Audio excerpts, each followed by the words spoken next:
Hi, boys and girls, and welcome to Social Studies once again. So today is one of my favorite days. I love introducing the world geohistogram.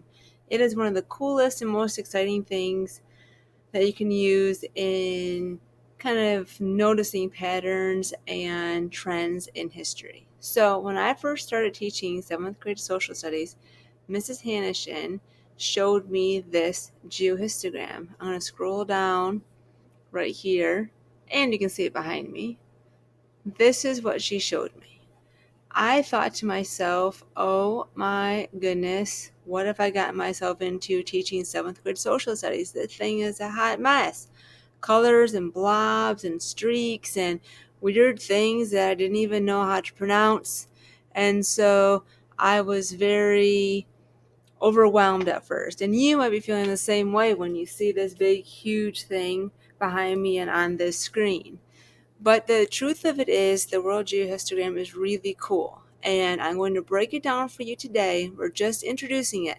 Ms. Richards and I can't wait for you guys to do some activities with it. But today is just an introduction, just an awareness, because our next activity, our next learning, we need to put time in perspective. So we're going to do that using the geohistogram.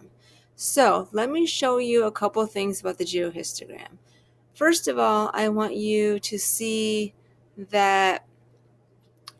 notice the big geohistogram. So I have the big one behind me because it's quite large and I can't fit the whole thing on my computer screen. So I don't like how you have to scroll up and down, up and down, up and down. So if you just notice the whole thing right here, and then you can see the details on the backdrop screen.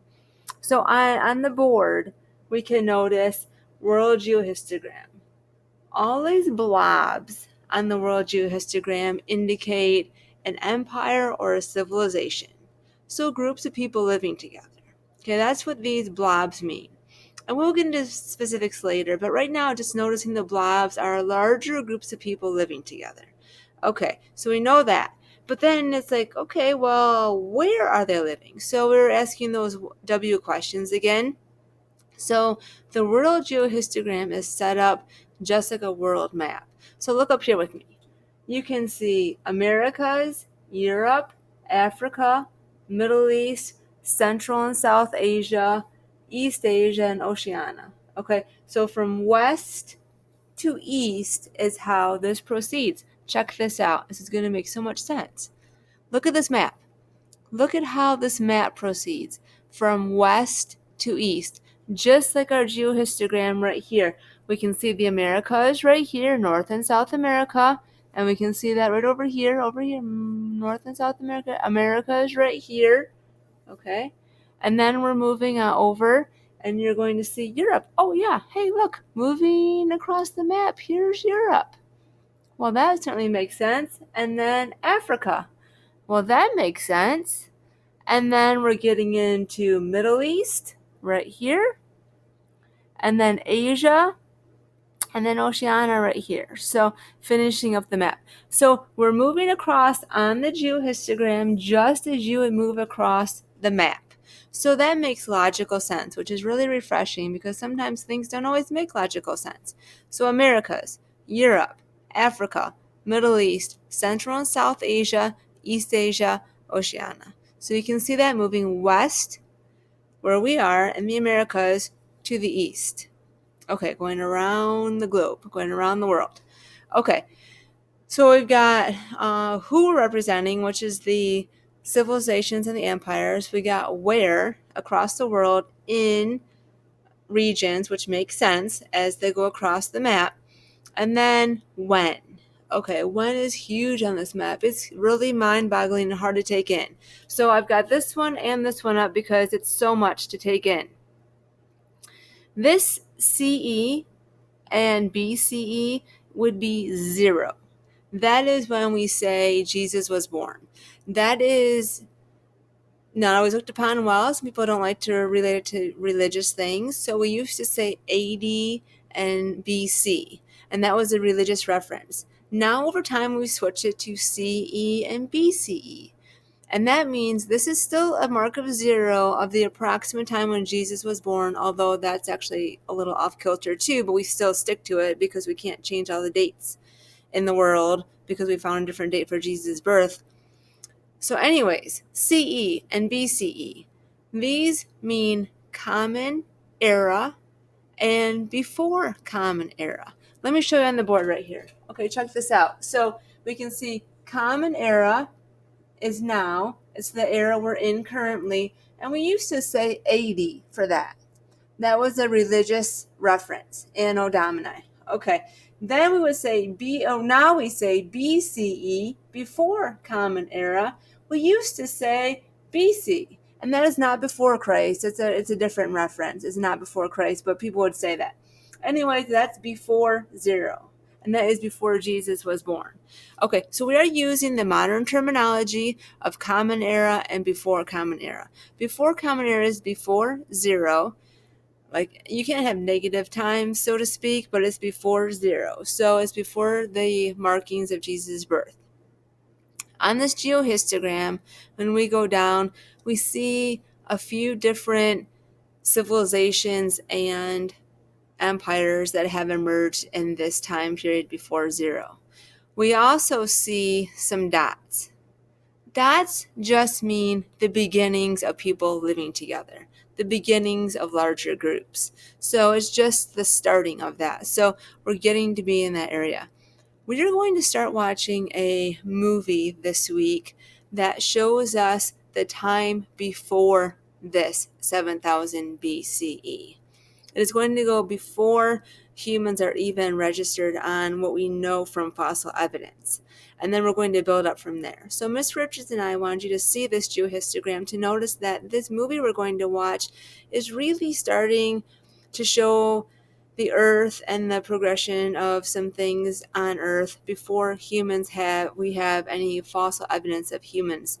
And then we'll start to get on this geohistogram. We'll start to register and get some fossil evidence around this time of 7000 BCE of people living in a little bit larger groups.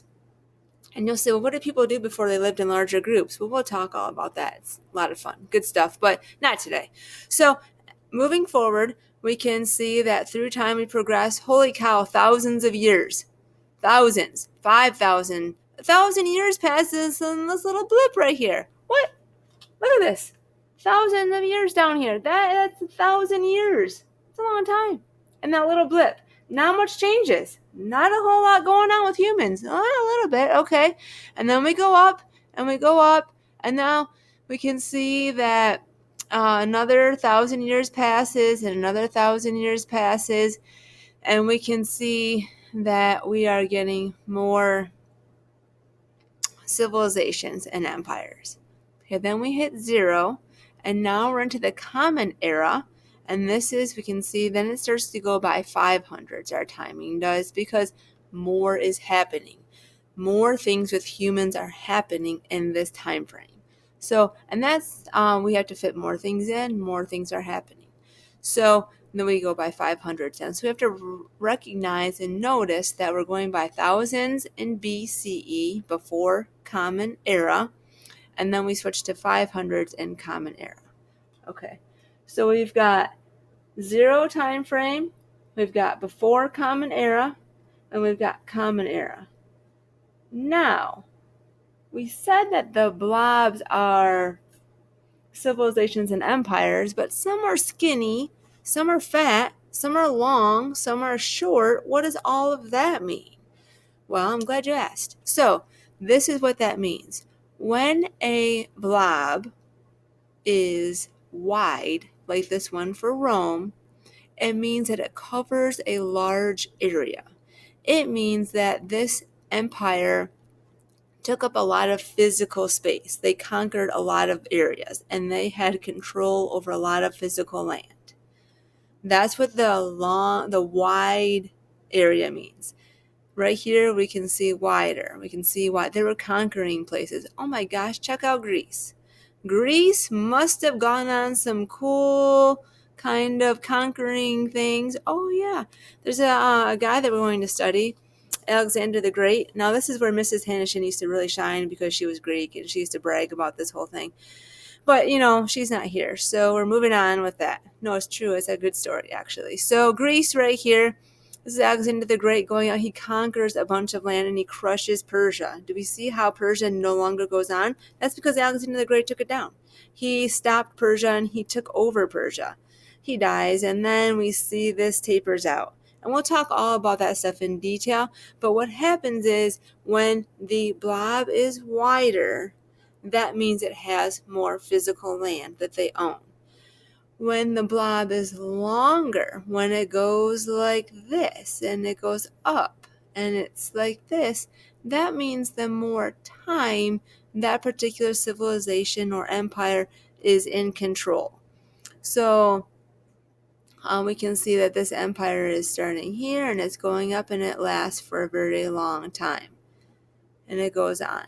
We can see there are some changes here, but here's an example of an empire that goes on for a long time and continues through time. It even peaks right here, and it goes and even peaks right here, and it peaks right here and here, and is still on today. We're going to talk more about that in detail later on, but I want you to notice that anything that's going up and down, which is in the same space as our time right here, is how long it is lasting, the duration of time. When it goes this way, we're covering the different regions, and we are finding out what region and what regions that particular empire or civilization was in. So we can see that, well, oh my goodness, Rome was in Europe, Rome was in Africa, and Rome was in the Middle East. They spread out and conquered that much area. And we can see that right in the Geohistogram. Do we know details about those places? No. Do we know how they got there? No. We don't know the whole story from the Geohistogram, but we know in this time frame that Rome had control of places in Europe, and places in Africa, and places in the Middle East. So we can determine that just from looking at this very cool piece of equipment. I want to recap for you. The World Geohistogram is a really easy way to look at something quickly and find out what empires, what civilizations were going during a certain time, how long they went for, and where they were. And it's organized by time right here, Common Era, before Common Era, and then regions up here, Americas, Europe, Africa, Middle East, Central and South Asia, East Asia, Oceania, from west to east. And then we can get a sense of what was going on in the world at the same time. Oh, I'm wondering, at the same time, the Han Dynasty was doing very well and prosperous. What was happening in the rest of the world? Was there anything that could give us a clue about what was happening in that time period? So you can look across the different regions. And you can do that for other things too. And you're probably wondering where the heck the United States is on this thing. You might not have seen it yet. I'm only going to tease you with this little piece of information that there's a little tiny U.S. right there. Of course, we're in the Americas. We're in that region, so we'd look there. But we'll discuss how the U.S. is a very young country. And this is us right here, kind of small. But we do have some dots before that, so what would that mean? We'll discuss that stuff later. But right now, this is just an introduction to a very cool piece of equipment. The movie History of the World in 2 hours that we're going to watch for the next few days starts off way before this geohistogram. It starts off before any human that we know of was on Earth. So any type of human, even any different species or different groups of humans, I should say. So we will be going before this, and then when we get on the geohistogram, Ms. Richardson and I will show you again, okay, we're in the part of this movie where we're now showing that there is fossil evidence of humans. And we'll put that on here for you, and we'll show you where that is. And you can see that it looks like, just a little preview, a little thought, that if this is the very first spot we see dots on this geohistogram, it's looking like there's some stuff right down in these two areas, almost a tie right here in Middle East and Central and South Asia with the Sumers and the Indus River Valley. So we'll get into that. It truly is really exciting to see how humans change over time and how they go from living kind of in very small groups, wandering as nomads, to larger settled groups. Okay, boys and girls, that is your exciting lesson of the day with our World Geohistogram. And we'll be using these in the future, so we'll review with you the regions, the time, the civilizations and empires. Wide means the regions that they recovered, that they had control of, that they were in. And up and down indicates the time that they were in control, that they had those regions, that they were had power. Okay, thank you for listening. I really appreciate it. I think that you'll find these interesting as I do, and Miss Richards does, and we're looking forward to explaining more to you and having you guys use these and finding out lots of information about the world. Thanks, boys and girls. Talk to you soon.